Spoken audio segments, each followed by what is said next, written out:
I want to talk about two rather similar movies. Two movies about the search for serial killers. The first, Zodiac, is a film about a serial killer that terrorized Northern California in the late 60s and the early 70s. The second, Memories of Murder, is a film about a series of killings in the late 80s and early 90s in South Korea. I want to talk about the two movies by talking about four colors: yellow, blue, gray, and red. First, Zodiac. Zodiac introduces us to a world of yellows. Here, a San Francisco newspaper receives a message from the supposed serial killer. Their attempt to decode the killer's message becomes a race against time, as the body count quickly begins to pile up. It's fascinating how consistently the color yellow is associated with murders. Even the murder scenes are very yellow. And the victims, too, are different shades of blonde. Have you ever seen yellow sirens? I have not. Fincher uses them anyways. The yellows in this world seem to suggest a murky world, a lack of clarity. Fincher uses the color to drown out the world with a strange kind of ominousness.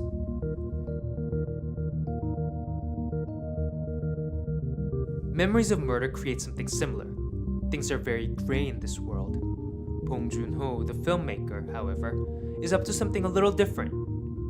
This film is as much about the brutal, coercive effort to pin the murders on a suspect as it is about the killings themselves. It's hard to tell who's good and who's bad. Therefore, everyone dresses in drab grays. Everyone from the suspects to the cops. Back to David Fincher and his world of yellows. What guides us out of this world of yellows is the world of blues. Fincher consistently uses the color blue to signify the world of clues and hints. As the movie progresses, we get moments of apparent clarity in which a solution appears to be within reach. They are juxtaposed with moments that have a lot of yellow mixed in. They seem to stand for the kind of confusion that drags down our protagonist and the investigators. We continue to see our protagonist drowned in yellows as he loses his job and his family. Ultimately, the search yields an answer, but it's an uncertain one. Then it's fitting that when the protagonist finally meets the suspect in person, the supposed Zodiac killer is dressed in a combination of blue and yellow. We can't be 100% sure. In Memories of Murder, the color that draws our attention is red. It's said that the victims are always wearing red. So the police try to lure the killer with a bait. It doesn't work, in case you're wondering. But the filmmaker does something really interesting with the color red.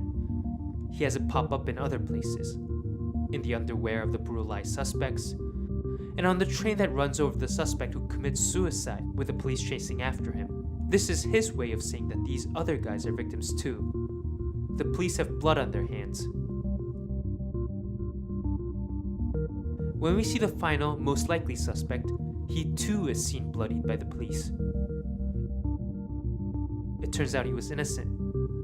The DNA test proved it. So we have two films here that articulate their essential ambiguities through colors. I admire how meticulous they are. I guess that's just how great filmmaking works.